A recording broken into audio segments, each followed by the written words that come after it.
Hi, I'm Kenneth Witherow. Welcome to Milbridge Farm in Convoy in Donegal. I'm here, it's a 68 hectare platform and milking 160 cows.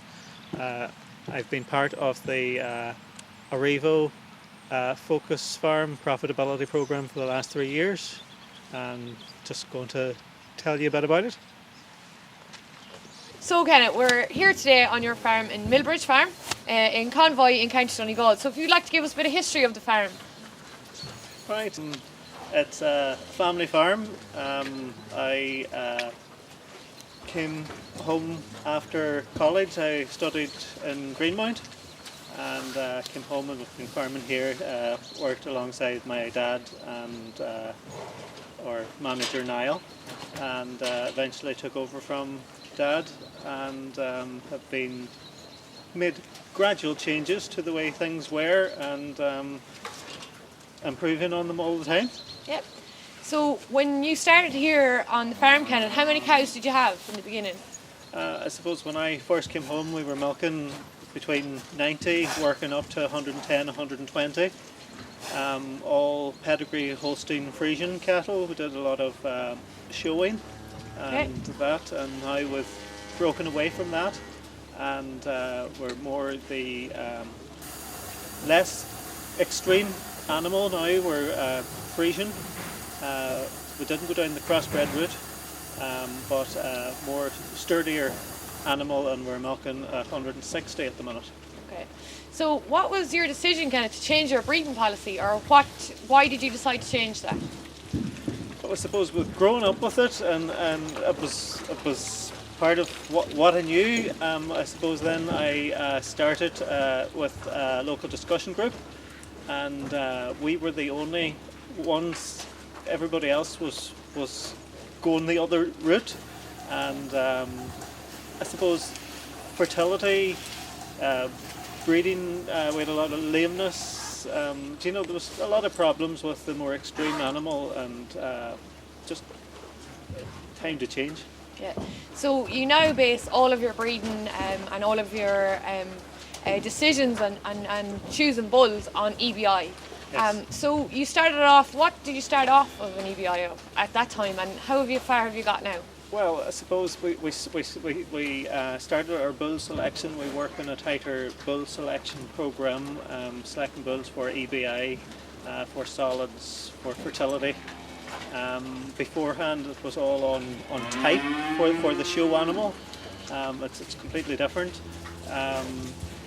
EBI, when we started into the program just 3 years ago, we were around the national average.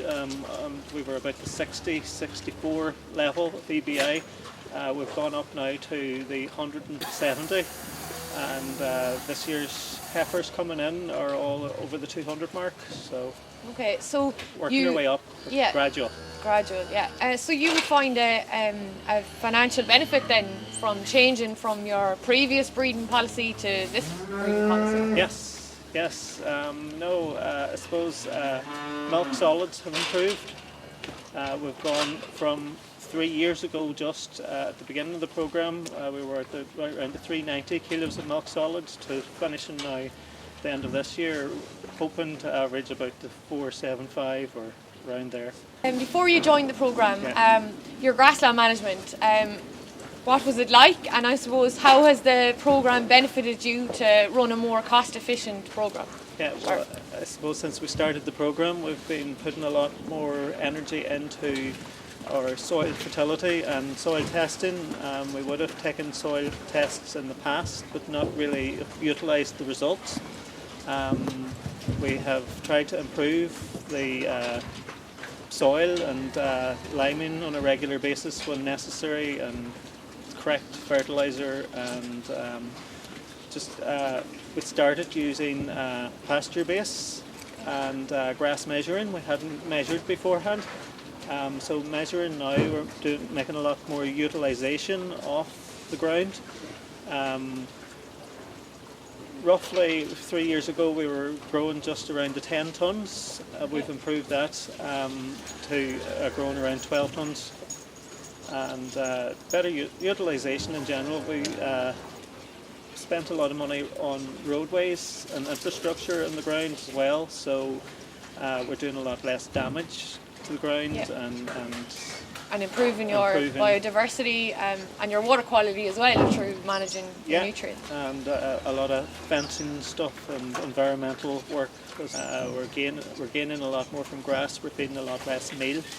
The cattle are eating the correct level of grass, going into the paddock at the right stage, and we would also be able to judge ahead and take out the paddock for bales when necessary as well. Do you find a difference now in your breeding, in your fertility, or what would your figures have been beforehand, or how's your calving? Beforehand we would have been going for 15, 16 weeks. Now we've tightened it up to about 12-week calving interval.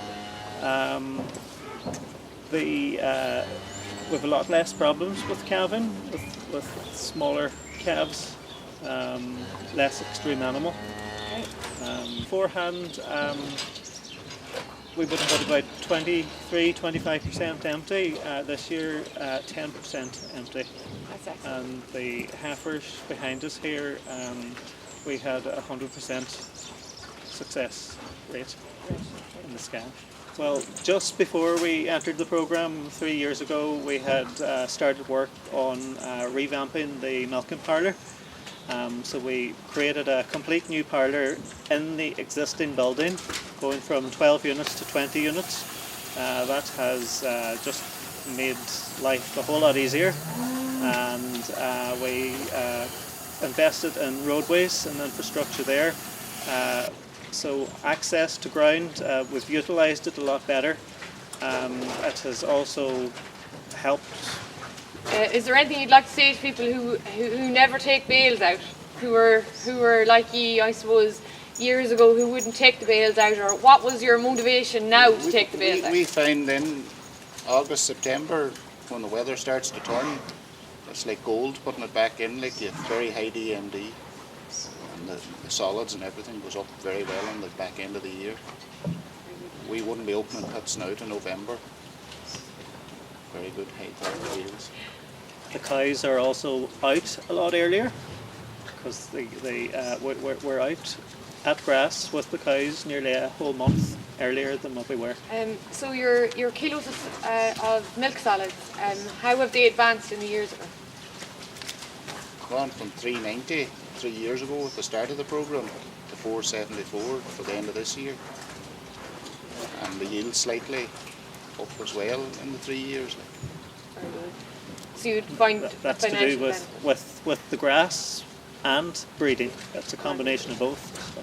SCCs and antibiotic use. How have you improved, do you think, from what you were doing previously to what you're doing now? Or? We did have a problem with cell count, and we have managed to bring that down in the last number of years. We had been milk recording, but not utilising the results. We now milk record on a more regular basis and use those results properly. And antibiotic usage, we still would use antibiotics at drying off period selectively, depending on the particular animal, and just more one-on-one cow information. So overall, the farm profitability programme and the help that you have got, I suppose, from Teagasc and Aurivo, it has give you a better oversight or a better understanding. Am I right to say?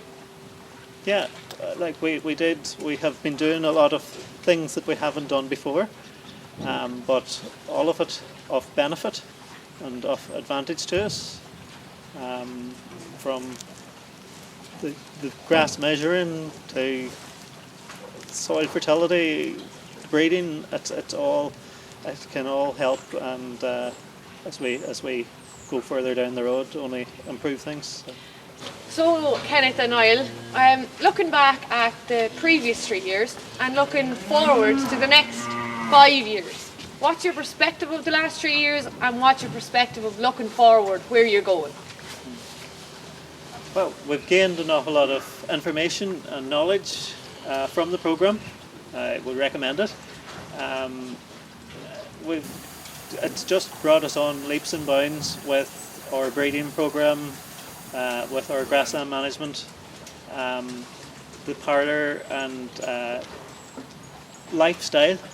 We have more time, and it's just been a benefit all around. We're not, we've more time to do other stuff that have got put on the back burner. So previous to this, you would have had a lot more work. With the same work or a lot more work? The same work, only different. Like now we've basically 3 batches of cattle in the yard. Before we put it up to 7, 8 batches with cows calving at different times of the year and just different meal regimes and one thing and another. Just probably working that wee bit smarter. But more organised.